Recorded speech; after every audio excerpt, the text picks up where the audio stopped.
गे पगली गे पगली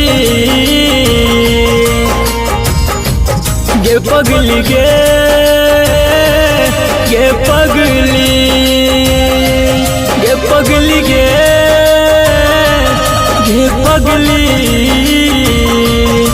पगली गे पगली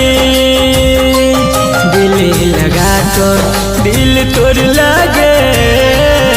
कहन के लिए कौन कसूर दिल लगा कर दिल तोड़ लागे कहन के लिए कौन कसूर गे पगली गे पगली पगली गे पगली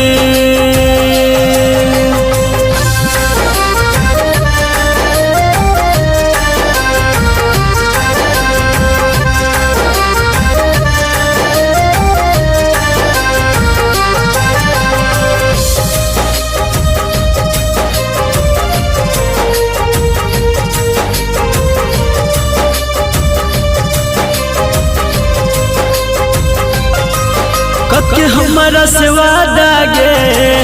बदल इरादा गे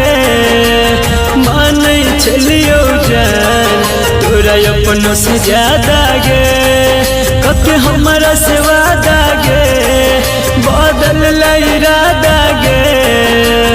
मान चलियो जान तोरा अपनों से ज्यादा गे पगली गे पगली पगली गे पगली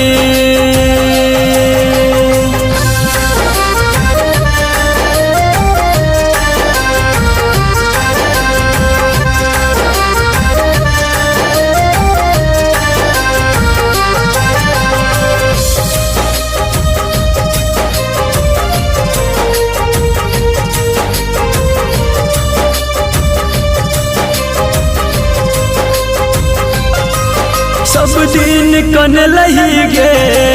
कहीं उन हंस लही गे राइटर बीकेसी के खुशी छीन लही गे सब दिन कन लही गे कहीं उन हंस लही गे संदीप शत्रुघ्न के दिल में बस लही गे पगली गे